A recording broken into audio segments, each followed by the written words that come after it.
지금 당장 포털이나 증권 앱을 켜서 투자자별 매매 동향 탭을 눌러보십시오. 화면을 꽉 채운 기괴한 숫자의 등골이 서늘해지실 겁니다. 2026년 3월 6일, 오늘 이란 전쟁 전 6일차. 지금 이 시각 외국인은 무려 1조 9천억 원을, 기관은 1조 원을 시장에 내다 버렸습니다. 스마트머니라 불리는 2조 9천억 원의 거대한 자금이 썰물처럼 빠져나갔죠. 그런데 이 폭포수처럼 쏟아지는 폭탄을 누가 다 받아내고 있는지 아십니까? 바로 우리 개인 투자자들입니다. 오늘 하루에만 무려 2조 8천억 원, 기관과 외국인이 던진 물량을 개인이 토씨 하나 안 틀리고 맨손으로 다 주워 담았습니다. 시계를 조금만 더 뒤로 돌려볼까요? 2월 20일부터 오늘까지 불과 보름 만에 외국인이 내다버린 주식은 무려 19조 원에 달합니다. 그리고 개인은 전쟁이 터지고 유가가 치솟고 환율이 1,500원을 뚫는 공포의 한복판에서 15조 원을 쏟아부으며 그 폭탄을 온몸으로 막아섰습니다. 한국 자본시장 역사상 유례를 찾아볼 수 없는 맹렬하고 충격적인 매수세입니다. 외국인은 한국 증시가 끝났다고 목숨 걸고 도망치는 걸까요? 아니면 개인들이 불타는 호르무즈 해협 속으로 썰풀지고 뛰어드는 걸까요? 도대체 왜 이 두 주체는 정반대의 버튼을 누르고 있는 걸까요? 오늘 그 15조 원짜리 대격돌의 이면을 낱낱이 해부합니다. 외국인이 진짜로 파는 것은 삼성전자가 아닙니다. 개인이 사는 지금 이 순간 아직 바닥이 아닐 수 있습니다. 그리고 이 전쟁이 끝난 뒤 살아남는 자와 쓸려가는 자를 가르는 단 하나의 기준이 무엇인지 지금부터 함께 알아보겠습니다. 2026년 3월 5일 코스피가 9.63% 급등하며 장을 마감했습니다. 전날 12%라는 역사적 폭락을 겪은 시장이 하루 만에 V자 반등을 그려낸 겁니다. 뉴스 헤드라인은 일제히 환호했습니다. 그런데 그날의 시간별 수급 데이터를 한 줄 한 줄 뜯어보면 흑배를 들기엔 너무 이른 서늘한 장면이 펼쳐집니다. 장이 열리자마자 외국인 자금이 거침없이 밀려들었습니다. 오전 9시 42분, 외국인의 코스피 순매수 규모는 이미 7,200억 원을 넘어서고 있었습니다. 전날까지 열흘 연속 매도 행진을 벌이던 바로 그 외국인이 갑자기 방향을 틀어사자 대열에 합류한 겁니다. 지수는 순식간에 12%까지 치솟았고 곧 이어 코스피와 코스닥 양쪽에서 매수 사이드카가 동시에 발동됐습니다. 이틀 연속 매도 사이드카를 경험한 시장이 하루 만에 매수 사이드카로 뒤집힌 겁니다. 마치 냉탕에서 온탕으로 순식간에 몸을 옮긴 것처럼 투자자들은 극심한 온도 차이에 현기증이 날 지경이었습니다. 여기까지만 보면 완벽한 반등의 그림입니다. 하지만 카메라를 오후로 돌려보십시오. 오후 2시 39분 분기점이 찾아옵니다. 그 시각을 기점으로 외국인의 매수세가 뚝 끊기더니 순매도로 돌변합니다. 오전에 7천억 원 넘게 퍼부었던 그 손이 오후에는 되려 물량을 쏟아내기 시작한 겁니다. 장 마감 시점, 외국인은 결국 1,444억 원 순매도로 하루를 끝냈습니다. 오전의 뜨거운 매수는 흔적도 없이 사라지고 남은 것은 차가운 매도 장호뿐이었습니다. 그렇다면 오후에 치솟았다가 밀려내린 지수를 누가 떠받쳤을까요? 개인 투자자입니다. 그날 하루만 1조 8천억 원을 쏟아부으며 외국인이 내던진 물량을, 기관이 내던진 1조 7천억 원의 물량을 고스란히 받아냈습니다. 기관과 개인의 수급이 마치 거울처럼 정확히 반대 방향을 가리키고 있었던 겁니다. 시간 순서를 냉정하게 재구성하면 이렇습니다. 오전, 외국인이 대량 매수로 급반등에 불을 지핍니다. 주가가 치솟으며 시장은 환호합니다. 오후, 오른 가격대에서 외국인은 조용히 빠져나갑니다. 그리고 장 마감까지 개인이 그 빈자리를 메꿉니다. 이것이 의도된 구조였는지 아니면 시장의 자연스러운 수급 충돌이었는지 그 해석은 잠시 뒤로 미루겠습니다. 다만 분명한 사실이 하나 있습니다. 그날의 반등을 만든 것은 외국인이었지만 그 반등의 비용을 치른 것은 개인이었다라는 겁니다. KB증권의 분석도 같은 맥락을 짚었습니다. 외국인의 장중 매수는 장기적 낙관에 기반한 것이라기보다 전날 과도한 급락 이후 포지션을 되감는 쇼커버링의 성격이 강했다는 것입니다. 더 넓은 프레임으로 시야를 확장해 보겠습니다. 2월 20일부터 3월 6일 일까지 단 12거래일 동안 외국인은 코스피에서 19조 3천억 원을 순매도했습니다. 특히 2월 27일 전쟁 발발 직후 7조 원, 3월 3일 검은 화요일에 5조 1천억 원이 한꺼번에 쏟아졌습니다. 같은 기간 개인은 15조 1천억 원을 순매수하며 그 폭탄을 온몸으로 막아섰습니다. 15조 대 19조. 이 숫자가 말하는 거는 단순합니다. 외국인이 빠져나간 자리를 개인이 거의 대부분 메꿨다는 뜻입니다. 한국 자본시장 역사상 이런 규모의 개인 순매수는 전례가 없습니다. 과거 2020년 코로나 당시 동학개미 운동도 이 정도 속도와 규모는 아니었습니다. 그렇다면 외국인은 대체 왜 이렇게 필사적으로 한국 주식을 버리고 도망치는 걸까요? 답은 뜻밖의 곳에 있습니다. 외국인이 파는 것은 기업이 아닙니다. 외국인이 이제 한국 주식을 파는 진짜 이유를 이해하려면은 그들의 눈으로 세상을 봐야 합니다. 뉴욕에 앉아있는 펀드 매니저의 스크린을 떠올려 보십시오. 그의 성과는 달러로 측정됩니다. 원화로 얼마를 벌었느냐가 아니라 달러로 환산했을 때 얼마가 남느냐가 그의 연봉을 결정합니다. 자, 이제 숫자를 넣어볼까요? 3월 4일 원달러 환율이 장중 1507 원을 터치했습니다. 2005년 글로벌 금융위기 이후 처음으로 1500원 선을 돌파한 겁니다. 이게 무슨 뜻인지 직관적으로 풀어보겠습니다. 한 달 전 환율이 1400원이었다고 가정해 봅시다. 그때 삼성전자 주식이 100만 원어치 있었다면 달러로는 약 714달러입니다. 그런데 환율이 1500원으로 올랐다면 주가가 한 푼도 안 빠졌는데 달러 기준으로는 667달러로 쪼그라듭니다. 가만히 앉아만 있어도 7% 가까운 손실이 발생하는 겁니다. 주가가 7% 오르지 않으면 본전도 못 찾는 구조. 이게 바로 환차손이라는 보이지 않는 칼날입니다. 외국인 입장에서 한국 주식을 보유하는 것은 매일 아침 계좌에 마이너스가 찍혀 있는 채로 출근하는 것과 같습니다. 아무리 삼성전자의 실적이 좋아도, 아무리 SK하이닉스의 HBM이 날개 돋친 듯 팔려도 원화가 매일 녹아내리는 한 달러 수익률은 처참해집니다. 그래서 외국인은 삼성전자가 싫어서 파는 게 아닙니다. 달러 수익률을 지키기 위해 원화를 파는 겁니다. 이 한 문장을 기억해 두십시오.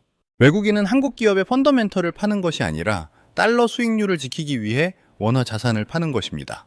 여기에 또 하나의 거대한 물줄기가 겹칩니다. 글로벌 패시브 자금, 즉 ETF와 인덱스 펀드의 기계적 리밸런싱입니다. 이 자금들은 감정이 없습니다.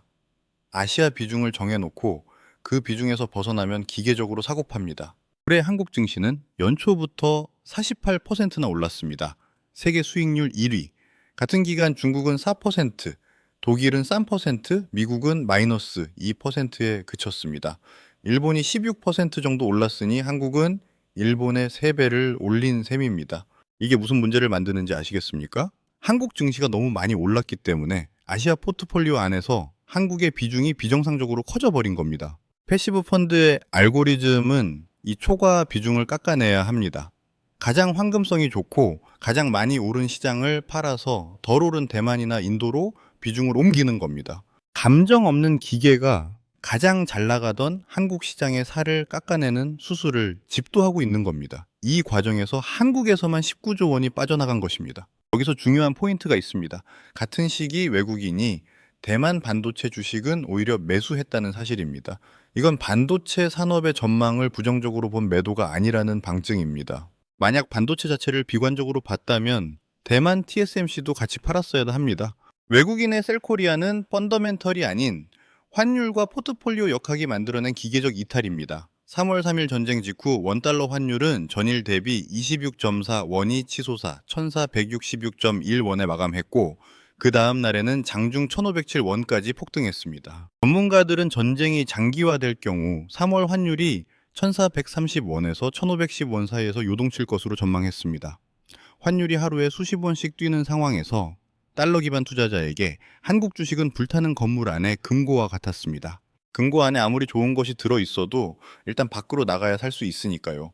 그런데 여기서 한 가지 의문이 고개를 듭니다.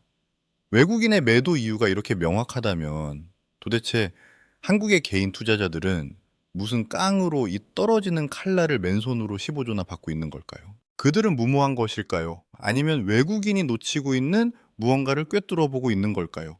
여기서 잠깐 한 가지 불편한 진실부터 짚고 넘어가겠습니다.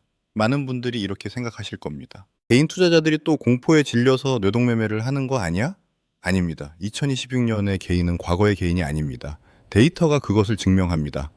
먼저 실탄부터 봅시다. 투자자 예탁금이 130조 원을 돌파했습니다. 코스피가 폭락하는 와중에 예탁금은 오히려 20조 원이 늘어났습니다. 이게 무슨 뜻인지 아시겠습니까? 시장이 피바다로 변한 순간 개인들은 공포에 질려 도망간 것이 아니라 오히려 증권 계좌에 현금을 더 채워넣고 있었다는 뜻입니다. 사겠다는 사람들이 줄을 서고 있었던 겁니다. 과거 예탁금이 50조 원이던 시절과는 차원이 다른 한국 개인 투자자의 체급이 근본적으로 달라졌음을 보여주는 숫자입니다. 그리고 이들의 매수 방식을 보면은 단순한 감에 의한 베팅이 아니라는 것이 더욱 선명해집니다. 3월 4일 코스피가 12% 폭락한 그 처참한 날, 개인 순매수 상위 10종목 중 7개가 레버리지 ETF였습니다. 코오덱스 코스닥 150 레버리지와 코오덱스 레버리지에만 1조 원이 넘는 자금이 몰렸습니다. 이건 뭐 묻지마 투자가 아닙니다. 지수 자체가 과매도 구간에 진입했다는 판단해 반등 시 수익을 극대화할 수 있는 구조화된 상품을 전략적으로 매수한 것입니다. 그들의 논리는 이렇습니다. 코스피의 PER, 즉 주가 수익 비율이 약 8.01배까지 떨어졌습니다. 이 숫자가 왜 중요한지 말씀드리겠습니다.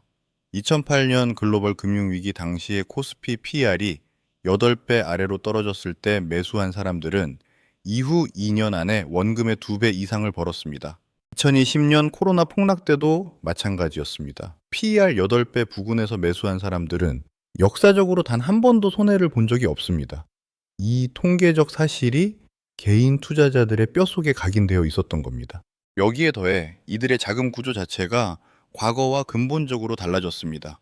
과거의 개인 투자는 여유 자금을 넣고 빼는 단순한 구조였지만 지금은 IRP, ISA 같은 세제 혜택 계좌를 통해 장기적이고 구조적인 자금이 흘러들어오고 있습니다. 월급에서 자동으로 빠져나가 주식형 ETF에 투입되는 이 돈은 시장이 폭락하든 급등하든 매달 꾸준히 시장으로 유입됩니다. 이건 포모에 의한 충동 매수가 아니라 시스템에 의한 정기 매수입니다. 실제로 2월 코스피 시장에서 개인의 일평균 순매수는 8,191억 원으로 역대 최고치를 경신했습니다. 이 수치는 전쟁 이전부터 이미 형성되어 있던 것입니다. 가계 자금이 부동산에서 자본시장으로 구조적으로 이동하는 흐름이 바탕에 깔려 있었고 그 위에 AI 반도체 랠리에 대한 확신이 더해졌습니다. 개인의 폭풍 매수는 이란 전쟁 때문에 갑자기 시작된 것이 아니라 원래 강력했던 매수 기조가 폭락장에서 더 공격적으로 드러난 결과입니다. 이들에게 이란 전쟁은 펀더멘털의 훼손이 아니라 역사적 박앤세일의 시작으로 읽힌 겁니다. AI 반도체 슈퍼사이클은 전쟁과 상관없이 진행 중이고 브로드컴은 2027년 AI 매출만 1,000억 달러를 자신있게 전망했으며 삼성전자의 연간 영업이익 전망치 200조 원은 여전히 유효합니다. 그런데 주가는 고점 대비 25%나 세일 중입니다. 백화점에서 30% 세일하면 줄을 서는데 주식시장에서 25% 할인하면 오히려 도망가는 게 과연 합리적이냐? 이것이 개인 투자자들의 머릿속에 있는 계산식입니다. 그렇다면 질문을 던져야 합니다. 이 논리는 완벽할까요? PER 8배의 박앤세일 공식은 정말로 이번에도 통하는 걸까요? 그런데 여기서 잔혹한 진실이 하나 더 있습니다. 2026년의 폭락은 과거의 폭락과 근본적으로 다릅니다. 그 차이를 모른 채 과거의 공식을 적용하는 순간 스마트했던 투자가 치명적인 착각으로 뒤집힐 수 있습니다. 2008년 금융위기를 떠올려 보십시오. 리먼 브라더스가 무너지고 전 세계 증시가 나락으로 떨어졌습니다. 하지만 그 위기의 본질은 무엇이었습니까? 금융 시스템의 마비였습니다. 부동산 거품이 터지고 은행 간 신뢰가 무너진 것이었지 공장의 기계가 멈추거나 원자재 공급이 끊긴 것은 아니었습니다. 그래서 각국 중앙은행이 금리를 내리고 돈을 풀자 시스템은 비교적 빠르게 복구됐습니다. 2020년 코로나도 마찬가지입니다. 바이러스라는 충격이 실물 경제를 일시적으로 멈췄지만 백신이 나오고 유동성을 풀자 V자 반등이 찾아왔습니다. 그런데 2026년 3월의 폭락은 결이 완전히 다릅니다. 지금 벌어지고 있는 것은 금융 충격이 아닙니다. 실물 에너지 충격입니다. 호르무즈 해협이 사실상 봉쇄됐습니다. 전 세계 원유 수송의 20%가 통과하는 이 좁은 물목에서 300여 척의 유조선이 발이 묶였습니다. 한국의 원유 수송선 7척이 그곳에 갇혀 있다는 사실이 국회 간담회에서 공식 확인됐습니다. 한 척에 200만 배럴, 이건 한국의 하루 석유 소비량과 맞먹는 양입니다. 7척이면 일주일치 석유가 바다 위에서 꼼짝도 못하고 있는 겁니다. 이 차이가 왜 치명적인지 풀어보겠습니다. 금융위기나 바이러스 충격은 중앙은행이 금리를 낮추고 돈을 풀면 완화됩니다. 돈으로 해결할 수 있는 문제입니다. 하지만 호르무즈 해협에 묶인 유조선을 금리 인하가 풀어줄 수 있습니까? 한국은행이 기준금리를 0%로 내려도 이란 앞바다의 기뢰가 사라지지 않습니다. 이것이 실물 충격과 금융 충격의 근본적인 차이입니다. WTI 유가는 배럴당 81달러까지 치솟았습니다. 2024년 7월 이후 최고치입니다. JP모건은 호르무즈 해협 봉쇄가 수주간 지속될 경우 브렌트유가 $100를 돌파할 수 있다고 경고했습니다. 여기서 연쇄 반응을 따라가 보십시오. 유가가 $100를 넘으면 어떤 일이 벌어지는가? 첫 번째 도미노. 수입 물가가 폭등합니다. 한국은 에너지의 93%를 수입에 의존합니다. 유가가 오르면 기름값만 오르는 것이 아닙니다. 운송비가 오르고 원자재 채굴 비용이 오르고 결국 우리가 먹고 입고 쓰는 모든 것의 가격이 연쇄적으로 치솟습니다. 두 번째 도미노. 전기료가 뜁니다. 한국 전체 전기 생산에서 LNG가 차지하는 비중은 25에서 30%이고 그중 상당 부분이 호르무즈 해협을 통해 들어옵니다. 반도체 공장은 어마어마한 전력을 소비하는 거대한 전기 먹는 괴물입니다. 전기료가 오르면은 삼성전자와 SK하이닉스의 원가가 올라가고 원가가 올라가면은 가격 경쟁력이 무너집니다. 게다가 반도체 제조의 핵심 소재인 헬륨의 90%가 중동에서 옵니다. 공급이 끊기면은 생산 라인 자체가 멈출 수 있다는 경고가 국회에서 직접 나왔습니다. 세 번째 도미노. 여기가 개인 투자자들이 놓치고 있는 치명적인 지점입니다. 기업 이익 자체가 쪼그라들 수 있다는 겁니다. 유가 상승으로 원가가 올라가고 가고 수요가 위축되면은 지금 싸다고 판단한 PER 8배의 분모, 즉 기업 이익 자체가 줄어듭니다. 분모가 줄어들면 무슨 일이 벌어집니까? 8배였던 PER이 10배, 12배로 올라갑니다. 싸다고 샀는데 사고 나니까 오히려 비싸졌다라는 마법 같은 역설이 발생하는 겁니다. 이것이 코로나 때와 결정적으로 다른 지점입니다. 코로나 때는 유동성만 풀면은 기업 이익이 빠르게 회복됐습니다. 하지만 전쟁으로 인한 에너지 공급 차질은 기업 이익의 회복 시점 자체를 알 수 없게 만듭니다. 개인들의 분석은 팩트입니다. 반도체는 여전히 팔리고 AI 투자는 지속되고 있습니다. 하지만 그 옳은 분석이 주가에 반영되기까지 걸리는 시간을 전쟁이 무한정 뒤로 밀어버릴 수 있다는 것, 이것이 2026년 폭락만의 고유한 위험입니다. 기업 실적이 녹아내릴 위험이 도사리고 있다면은 집 나간 외국인들은 대체 언제쯤 한국 증시로 돌아올까요? 외국인은 영원히 떠나지 않습니다. 이 말은 희망사항이 아니라 역사적 사실입니다. 그들은 떠났다가도 조건이 맞으면 가장 먼저, 가장 맹렬하게 돌아옵니다. 2020년 코로나 폭락 때도 그랬고 2022년 반도체 다운사이클 이후에도 그랬습니다. 문제는 언제가 아니라 어떤 조건이 충족될 때 돌아오느냐입니다. 그리고 그 조건은 휴전 뉴스 같은 모호한 기대가 아니라 차갑고 명확한 숫자입니다. 첫 번째 트리거, $1 환율의 1460원 이하 하향 안정화입니다. 앞서 말씀드렸듯이 외국인이 한국을 떠난 가장 큰 이유는 환차손입니다. 환율이 1,500원 위에서 머무는 한 아무리 한국 주식이 싸도 달러 기준으로는 매력이 없습니다. 환율이 1,460원 아래로 내려와야 비로소 환차손 공포가 해소되기 시작하고 그때부터 외국인의 패시브 자금이 재진입을 검토합니다. 이미 3월 4일 장중 1,507원을 찍었다가 장 마감에는 1,476원으로 내려왔고 5일에는 다시 1,468원까지 떨어졌습니다. 환율의 방향 자체가 중요합니다. 꼭 1,460원 아래까지 가지 않더라도 환율이 고점을 찍고 하향 추세로 전환되는 것이 확인되면 외국인의 귀환 속도는 빨라질 수 있습니다. 두 번째 트리거, WTI 유가의 $70대 안착입니다. 지금 유가는 $81입니다. 브렌트유는 $85를 넘었습니다. 이 수준이 유지되면 한국 기업의 원가 부담이 가중되고 스태그플레이션 우려가 떠나지 않습니다. 유가가 $70대까지 내려와야 인플레이션 걱정이 누그러지고 한국은행이 금리를 내릴 여지가 생기며 기업 이익 전망이 다시 살아납니다. 호르무즈 해협의 유조선 통행이 재개되거나 미국이 약속한 호위 작전이 실제로 실행되어 원유 공급 우려가 해소되는 것이 구체적인 시그널이 될 겁니다. 이 두 가지 지표가 꺾이는 순간 외국인의 패시브 자금은 맹렬한 쇼커버링과 함께 코스피로 쏟아져 들어올 가능성이 높습니다. 왜냐하면 한국 시장은 지금 객관적으로 싸기 때문입니다. PR 8배는 금융위기 수준의 밸류에이션이고 반도체 슈퍼사이클의 펀더멘털은 아직 살아있습니다. 매크로 리스크만 진정되면 전 세계에서 가장 빠르게 반등할 잠재력을 가진 시장이 바로 한국입니다. 그런데 여기서 우리가 빠져서는 안 되는 함정이 하나 있습니다. 그럼 트리거가 올 때까지 기다렸다가 사면 되겠네? 이런 생각이 들 수 있습니다. 맞습니다. 원칙적으로는 그렇습니다. 하지만 문제는 그 트리거가 언제 올지 아무도 모른다는 것, 그리고 기다리는 동안 시장이 여러분의 인내심을 처절하게 시험할 것이라는 점입니다. 트럼프 대통령은 3에서 4주 내 작전 종결을 언급했고 물밑에서 미국과 이란의 비공식 접촉 소식도 흘러나오고 있습니다. 하지만 같은 날 미국 상원은 공습 권한을 제한하는 결의안을 부결시켰습니다. 군사작전을 멈추지 않겠다는 뜻입니다. 이란도 미국에 대한 저항을 계속하겠다고 선언했습니다. 전쟁이 한 달 안에 끝날 확률은 폴리마켓 베팅 사이트에서 20%대 초반까지 떨어졌습니다. 초반에는 63%가 한 달 내 휴전을 예상했는데 그 기대가 급격히 무너지고 있는 겁니다.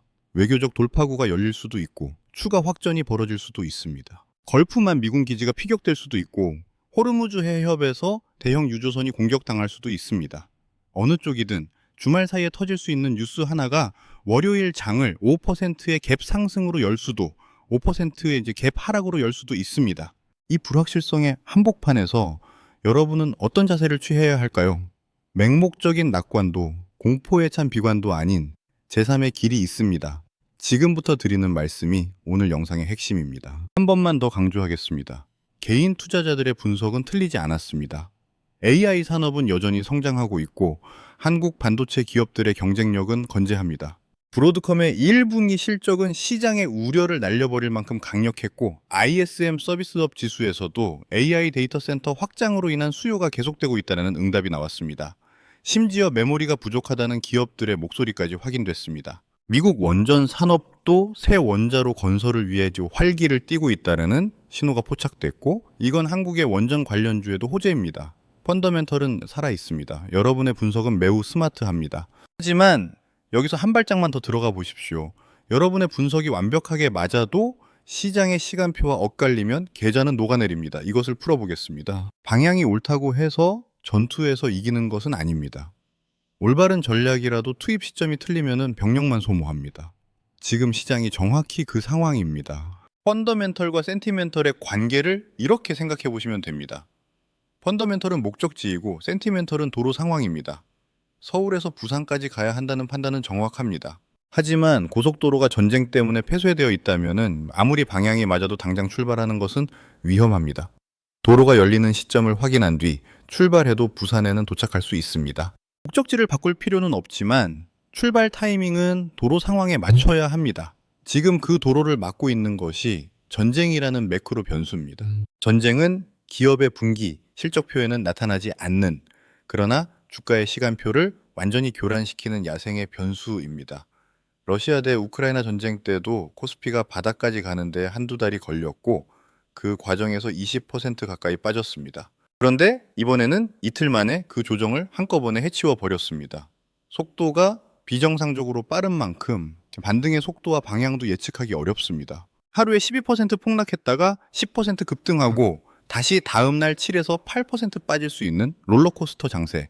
이 변동성을 버텨낼 멘탈과 자본력이 개인에게는 구조적으로 부족합니다. 기관이나 외국인 헤지펀드는 선물과 옵션으로 하방 리스크를 해지하면서 버틸 수 있습니다. 하지만 개인 투자자 대부분은 현물 매수만으로 시장에 참여하고 있고 하방 보호막 없이 폭풍 한가운데 서 있는 셈입니다. 바로 이 지점에서 수많은 개인 투자자들이 치명적인 실수를 저지릅니다.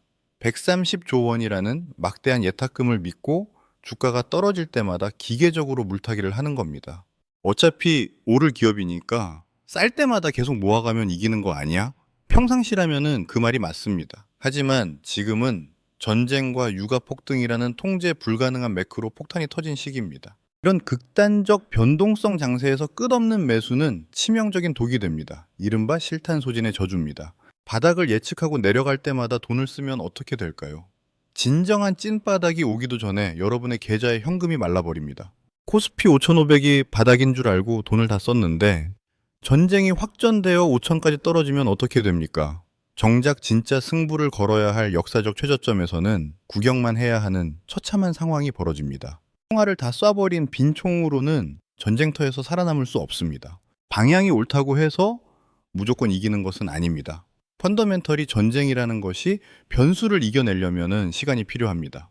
그런데 지금처럼 하루에 10%씩 위아래로 널뛰는 장세에서는 사람의 멘탈이 버티질 못합니다. 더 위험한 시그널이 있습니다. 신용거래융자 장호가 32조 3,685억 원으로 사상 최고치를 경신했다는 사실입니다. 이건 개인 투자자들이 자기 돈뿐 아니라 빌린 돈으로까지 주식을 사고 있다는 뜻입니다. 신용으로 산 주식은 시간이 내 편이 될 수 없습니다. 담보 비율이 깨지면 내가 옳든 틀리든 강제로 청산당합니다. 실제로 3월 4일 폭락 때 CFD 계좌들의 반대 매매가 쏟아지면서 낙폭을 증폭시킨 것이 확인됐습니다. 내 분석이 맞아도 반대 매매에 강제로 끌려 나가면 그 분석은 아무런 의미가 더 없어집니다. 여기서 삼성전자의 사례를 떠올려 보십시오.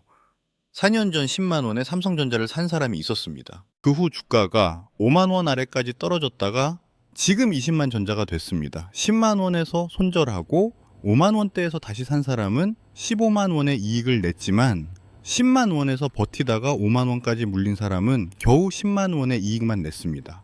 때때로 손절의 원칙은 냉혹하지만 장기적으로 더 큰 수익을 안겨줍니다. 그렇기에 지금은 무조건 오를 것이다라는 맹신도 다 끝났다는 공포도 위험합니다. 지금 필요한 것은 철저한 조심스러운 중립입니다. 시장을 떠나라는 뜻이 아닙니다. 시장을 계속 관찰하되 확인되지 않은 희망에 올인하지 말라는 뜻입니다. 방향이 맞는데 돈을 잃는 것, 이것이야말로 투자에서 가장 억울하고 치명적인 패배입니다. 그 패배를 피하기 위해 지금 당장 실행해야 할 행동 지침이 있습니다. 조심스러운 중립을 유지하기 위한 첫 번째 원칙은 아무리 확신이 있어도 레버리지를 쓰지 않는 것입니다. B2, 즉 신용과 미수를 동원한 투자는 지금 이 순간 가장 위험한 선택입니다. 이유는 단순합니다. 빚을 쓰는 순간 여러분은 투자에서 가장 강력한 무기 하나를 스스로 내려놓게 됩니다. 바로 시간입니다. 주식 투자에서 시간이란 내 판단이 맞을 때까지 기다릴 수 있는 여유입니다. 현금으로 투자한 사람은 주가가 30% 빠져도 내 분석이 옳다는 확신이 있으면 한 달, 두 달, 석 달을 기다릴 수 있습니다. 하지만 빚으로 투자한 사람은 다릅니다. 담보 비율이 깨지면은 증권사가 물어봅니다. 입금하실 겁니까? 청산하실 겁니까? 여기에 협상의 여지는 없습니다. 내 분석이 완벽하게 맞고 한 달 뒤에 주가가 회복될 것이 거의 확실해도 내일 반대 매매에 강제로 끌려 나갈 수 있습니다. B2가 안 되는 두 번째 이유도 있습니다. 빚을 쓰면은 추가 매수의 기회가 차단됩니다. 앞서 말씀드린 것처럼 지금 시장은 어디가 바닥인지 아무도 모릅니다. 만약 5천까지 빠진 후 반등이 시작된다면 현금을 가진 사람은 그 반등에 올라탈 수 있습니다. 하지만 이미 풀배팅으로 빚까지 쓴 사람은 추가 하락에 속수무책이고 반등이 와도 이미 반대 매매로 물량이 사라진 뒤입니다. 하락에서는 더 크게 당하고 상승에서는 먹지 못합니다. 이것이 B2의 구조적 비극입니다. 원칙 하나를 지키셨다면 이제 시장에 재진입하는 시점을 판단할 세 가지 팩트체크 지표를 기억해 두십시오. 예측하지 마시고 이 숫자들이 충족될 때까지 관망하십시오. 첫 번째 지표, 외국인이 코스피 현물 시장에서 세 거래일 연속 순매수를 기록하는가? 하루 이틀의 순매수는 숏커버링이나 트레이딩성 매수일 수 있습니다. 3월 5일 반등 때도 외국인은 오전에 사고 오후에 팔았습니다. 하루짜리 순매수로는 추세를 판단할 수 없습니다. 세 거래일 연속 순매수가 확인되어야 비로소 외국인의 방향이 전환되었다고 신뢰할 수 있습니다. 동전 한번 던져서 안면이 나왔다고 동전의 성질을 판단하지 마십시오. 두 번째 지표, VIX 공포지수가 20 이하로 안정되는가? VIX는 시장의 변동성에 대한 기대를 수치로 보여줍니다. 3월 5일 기준 VIX는 21.15입니다. 장중 28까지 치솟았다가 내려온 거는 긍정적이지만 20이라는 문턱을 아직 넘지 못했습니다. 20 아래로 안착해야 시장이 정상적인 변동성 범위로 돌아왔다고 판단할 수 있습니다. 세 번째 지표, 호르무즈 해협의 유조선 통행 재개 등 실물 리스크 완화 기사가 뜨는가? 이것이 가장 근본적인 지표입니다. 아무리 증시가 기술적으로 반등해도 호르무즈 해협이 봉쇄된 상태라면은 에너지 충격의 시한폭탄은 여전히 째깍거리고 있는 겁니다. 미국이 약속한 호위 작전이 실제로 실행되어 유조선이 다시 움직이기 시작하거나 이란과의 휴전 합의로 봉쇄가 해제되는 것이 확인되어야 합니다. 이 세 가지를 실시간으로 체크하십시오. 하나라도 충족되지 않으면 추가 매수를 서두를 이유가 없습니다. 세 가지가 모두 충족되면은 그때가 분할 매수를 시작할 시점입니다. 한꺼번에 들어가지 마시고 확인할 때마다 조금씩 계단을 밟듯이 비중을 늘려가십시오. 가장 낮은 곳에서 사지 못해도 괜찮습니다. 그건 관찰 비용입니다. 바닥의 10%를 놓치는 것보다 추가 하락의 20%를 맞는 것이 훨씬 더 뼈아프다는 사실을 기억하십시오. 오늘 우리가 함께 추적한 15조 원짜리 대격돌의 이면을 정리하겠습니다. 외국인은 한국 기업이 싫어서 판 것이 아니었습니다. 환율이라는 보이지 않는 칼날과 패시브 자금의 기계적 리밸런싱이 만들어낸 구조적 이탈이었습니다. 개인은 공포에 질려 뇌동매매를 한 것이 아니었습니다. 130조 원의 예탁금과 PER 8배라는 역사적 데이터를 무기로 철저하게 계산된 저가 매수에 나선 것이었습니다. 둘 다 나름의 논리가 있었고 둘 다 자신의 관점에서는 합리적이었습니다. 하지만 이 전쟁이 만들어낸 가장 서늘한 교훈이 하나 있습니다. 개인이 외국인의 19조 원 매도 물량을 15조 원이나 받아낸 것. 이건 대한민국 자본시장의 체력이 과거와는 비교할 수 없을 만큼 커졌다는 것을 증명합니다. 20년 전이라면은 외국인 매도에 시장이 그대로 주저앉았을 겁니다. 하지만 2026년에 한국 개인 투자자는 130조 원의 실탄과 ETF를 통한 구조적 자금, 그리고 수차례의 폭락에서 단련된 학습 효과를 갖추고 있습니다. 여러분은 분명 스마트해졌습니다. 이것은 한국 자본시장 역사에서 위대한 전환점입니다. 그러나 스마트한 것과 무적인 것은 다릅니다. 방향을 아는 것과 타이밍을 아는 것은 전혀 다른 능력입니다. 전쟁이라는 거시적 변수가 시장을 지배하는 지금, 아무리 옳은 분석도 시간의 시험을 통과해야만 수익이 됩니다. 그리고 그 시간 동안 롤러코스터 장세를 버텨낼 자본력과 멘탈을 확보하는 것이 분석만큼이나 중요합니다. 이 변동성의 파도에 올라타되 파도에 삼켜지지 않는 기술, 그것이 지금 여러분에게 필요한 유일한 무기입니다. 그래서 오늘의 결론은 이것입니다. 가장 강력한 포지션은 때론 현금입니다. 아무것도 하지 않는 것도 훌륭한 투자 포지션입니다. 현금을 들고 있다는 것은 패배가 아닙니다. 그것은 선택권을 유지하고 있다는 뜻입니다. 시장이 더 빠지면 더 낮은 가격에 살 수 있고 반등이 확인되면 안전하게 올라탈 수 있습니다. 어느 쪽으로 가든 선택은 현금을 가진 사람에게 있습니다. 급한 사람은 시장이 아니라 빚을 쓴 투자자입니다. 환율이 1,460원 아래로 안정되는지 지켜보십시오. 유가가 70달러대로 내려오는지 확인하십시오. 외국인이 세 거래일 연속 순매수로 돌아서는지 체크하십시오. 이 숫자들이 여러분에게 답을 줄 겁니다. 감정이 아니라 기준으로 판단하십시오. 희망으로 매수하지 마시고 숫자로 매수하십시오. 그리고 마지막으로 한 가지만 더 여쭙겠습니다. 지금 이 순간 여러분은 외국인의 눈으로 세상을 보고 계십니까? 아니면 개인의 눈으로 세상을 보고 계십니까? 두 시선 중 어느 쪽이 옳은지는 아직 아무도 모릅니다. 다만 확실한 것은 두 시선을 모두 가진 사람만이 이 폭풍을 온전히 통과할 수 있다는 것입니다. 외국인처럼 매크로를 읽되 개인처럼 펀더멘털을 믿으십시오. 그리고 둘 사이의 간극에서 원칙을 세운 사람만이 살아남습니다. 사람을 믿지 마십시오. 누가 사라고 했다, 팔라고 했다. 그런 말에 기대는 투자는 가장 낮은 등급의 투자입니다. 메시지를 보시고 합리적으로 분석하시고 여러분 스스로의 판단으로 행동하십시오. 주식은 베팅이 아닙니다. 미신이 아닙니다. 원칙을 세우고 원칙대로 대응하고 시장이 스스로 바닥을 증명하는 순간에 타격하는 것, 이것이 살아남는 자의 방식입니다. 전쟁은 끝나지 않았고 호르무즈 해협에는 대한민국의 석유가 묶여 있고 월요일이라는 블랙박스가 코앞에 있습니다. 이럴 때일수록 흥분하지 마십시오. 안심하지도 마십시오. 여러분의 실탄을 아끼고 시장이 답을 줄 때까지 기다리십시오. 그리고 그 순간이 왔을 때 주저없이 행동하십시오. 오늘 영상은 여기까지입니다. 영상이 유익하셨다면 구독과 좋아요 부탁드립니다. 영상 제작에 큰 힘이 됩니다.